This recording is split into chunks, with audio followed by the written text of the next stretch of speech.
Well,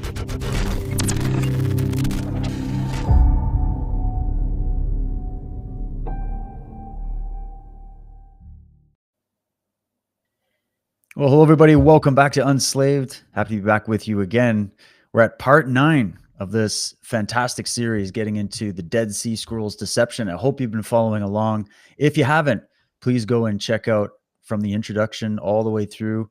And we are now at part 9 here, getting into the history of these sacred orgies and love feasts, etc. So continuing the saga here, Michael. What a weight of information that you've unpacked over these past few chapters, and I can't wait to dig into what we have in store today. Thank you. Yeah, glad everyone's joining us again for this. It'll be probably the second but last episode. But I think that because of what we did last week, and we'll continue with that theme this week, getting even a deeper dive into that. But I think that even a beginner at this point can see that through this, one of the greatest illusions that's been propagated by the church, and that is that it has no connection at all to anything pagan. As I say in chapter 1 of my astrotheology book, if you take away the pagan elements from Protestantism, Catholicism, there's absolutely nothing left. Absolutely nothing. And it's the same thing with Judaism. Both religions have been playing a trick on us. In terms of Christianity, they've had centuries to smooth over the cracks so you don't see this fact. But the men that we've been looking at, particularly John Allegro, they poured corrosive over that. That's why they were so scandalized, and there's so much pushback is because of this. They are corrosive, showed that this patina that had been put over, by the church was utterly preposterous. And then we're talking many pagan gods here, not just Dionysus, but Attis, Tammuz, Adonis, and on goes the list, So Judaism pulled the same stunt. Basically, they're syncretic, totally syncretic. But they had centuries to work painstakingly to gloss over this, to give it a makeover. Centuries, right? So little bits here. It happened incrementally, but it was successful to that degree that by the time we get it, a literate public, they've done a pretty good job. But then, because of extremely intelligent people like Allegro and others, people we cite here all the time, a wonderful thing happened, and that is that people did start to read between the lines and look deeper and go to other sources. And they saw that things were, in fact, syncretic. Things could be dated back, to earlier sources, that Christianity can be, as we've shown in the series, almost all the very popular motifs can be linked back to a form of, messianic forms of Judaism, but Judaism nevertheless. But then don't stop there. Judaism is itself, right, traceable back, to pagan beliefs, especially those from Egypt, but not just exclusively Egypt. We've got lots of other little connections there. And as we pointed out in one program, there's even connections to Druidism. I've pushed it so far in my works to show that what we know as Judaism is a kind of a hybridized, mutilated form of Druidism, as is Christianity itself. So there's another intriguing, line to follow. But I said that today's program would be sort of a part 2 of last week. So we can get started on that and see where this leads us. There's some very fascinating things to bring out here, again, about the origins of early religion. And I think this will connect a lot of dots for people as well, because it's phenomenological. You're going to some of the rites and rituals that all Christians and Catholics know. They're very frequent. They're very obvious. But where do they actually originate? So, again, using a lot from John Allegro, we get to the heart of it. But if we could go to the first slide, maybe we can kick it off. Absolutely. Hold on, let me just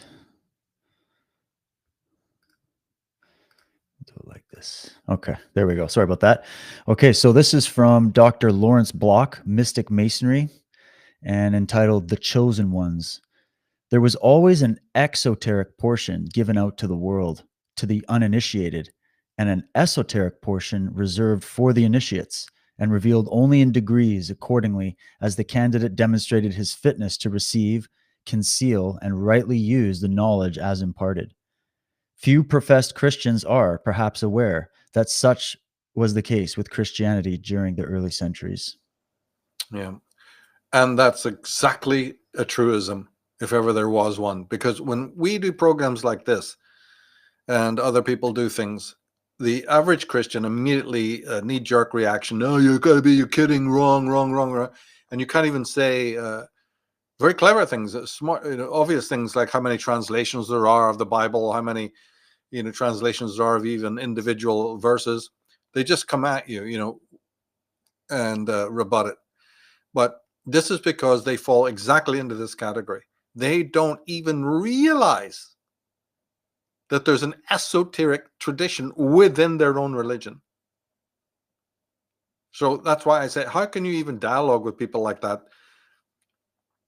They don't know about the pagan origins. People have tried to show them that Jesus' birthday was, the same as Mithra. They've gone to great lengths to try and disprove that. Okay, when you're disproving that, let's move to Adonis. Let's move to Attis. Let's move to Tammuz. Let's move to Dionysus. All born in the caves, all with something celestial in the heavens, like a bright star turning up or some other event, marking that. They had a sorrowful sort of life before they had their short-lived ministry, which usually ended in disaster. All of these motifs. Many of them even having 12 disciples and all of these other, and all of the solar symbolism replete. But no, Jesus has got to be the only one, right? In fact, some Christians in the early days were so ignorant, they thought that even the name Jesus was one of the most common names in Hebrew, in the ancient world. Joshua, Jesus, same thing. They thought Jesus was an original name of only one man. It's like being called Smith. But Christians thought, Mr. Smith, he's only one of them, only one Joneses, and that's our Jesus. That's how thick they were just a few decades ago. Yet it's Joshua or Jesus, Yeshua. It's one of the most common names you could possibly have in the old world, along with many others. So this is the mentality. Yet these people will fight tooth and nail and burn you at the stake should you even decide to question the content of the Gospels. This kind of nonsense. So this is a very important statement, though, because once you've imbibed that, now the road is open for an open mind, conscientious person to say, that's right. There's an esoteric form of Judaism. There's an esoteric form of Christianity reserved for an inner circle. Even the information we'll share here today is exclusive to an inner circle. It's not for the general rank and file. So let's go on from there.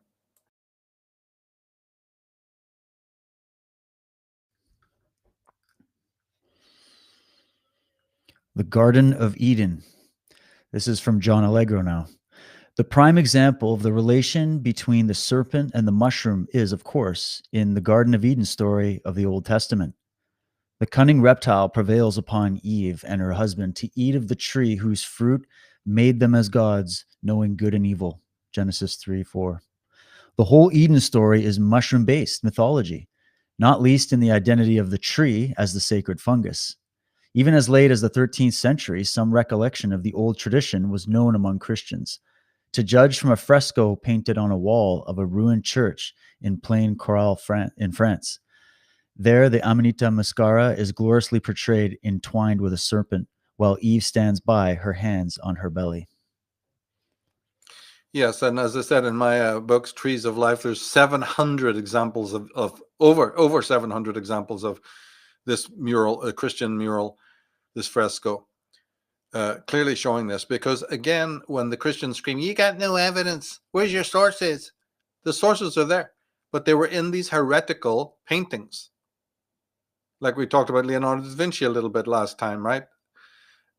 Leaving, again, for the initiated, if there's no cup and no bread on the table in front of him, that has to be decoded. If one disciple is leaning on his chest and another one is looking off center out of the canvas, all of these things are there as symbols, right? But a dogmatic person can't decode the symbols. They won't have the right keys. And so you'll go chasing your tail, or you'll just remain in ignorance, or you'll come up with bizarro ideas that don't really fit. And you won't penetrate into the heart of what a Botticelli, or a Da Vinci, or even a more modern filmmaker, what they're trying to crack. But here he's talking about the Garden of Eden story. Now, it's not that John Allegro's interpretation is the only one, right? That you need to bite down on. This is important to discuss it for a second, because you see, there are many interpretations of all of these myths. So it's not that you just now categorically say, he cracked it, this is the only interpretation that exists. No, mythologies are variegated. They can mean many things in many different ways. But the syncretic mind, the mind that's got the keys of decipherment, who has understood the esoteric part of the mysteries, capital M, is capable of ruminating, blending, turning as I've always said, turning the cube around the Rubik's Cube to see it from different angles, to see what is valuable. And then once you've done that, you can then decide in your own heart, you see, which of the great stories pertaining here. Okay, we got a Babylonian interpretation of this, from their chronicles. We've got another one over here. We've got what Michael says in his Atlantis book about it, and we got another one over here, and we got William Bramley, and we got with Zachariah Sitchin, for instance. And now we got John Allegro coming in and saying, look, it's clearly mushroom symbolism. Get over it. It's the tree of. So which one works for us? This is the real homework, and we'd be far more acculturated to doing it had our schools and colleges taught us. But these are the institutions of pure dogma. Whether it's scientific dogma or religious dogma, it wouldn't matter. They're dogmatic. In fact, science is just as culpable of covering up this story of the sacred mushroom as much as the religion. They've both done it. They've both hidden information. Just in the same way that great skeletons of giants have been dug up secretly, wherever they've been discovered in the world, scientists have come in their secret lorries, trucks, and helicopters and smuggled them away. Scientists have done exactly the same thing with the evidence for the sacred mushroom. They've defaced these murals. They have told you that anytime that you hear it being spoken of in mythology, it's just allegory. It doesn't mean a thing. And, like the story of the berserkers we were talking about earlier, and many other things about the ferocity and the frenzies, they've all toned that down. They'll just say it's holy wine, or the Spirit of God came upon a person. The lies, and they won't crack this. And then when somebody in their midst comes out to do that, they immediately attack from both sides, from the religious side and the scientific side. But let's go on with this Garden of Eden story to see what Allegro has to say about it, and we can ruminate on that.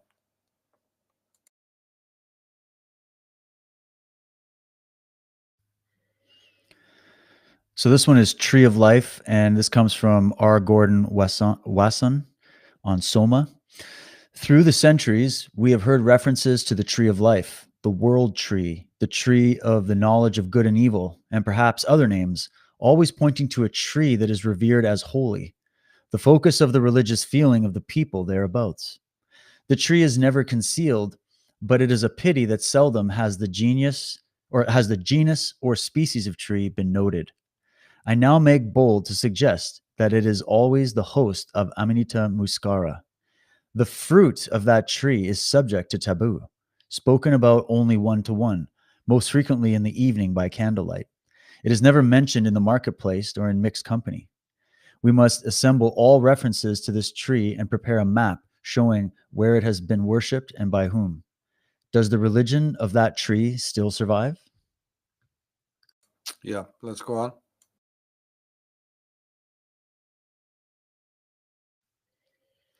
The Mithraic beliefs and rites come down from the forest of what we now call Siberia. Let us look again at what is known of the Orphic mysteries and reconsider the archetype of our own holy agape. On what element did the original devotees commune?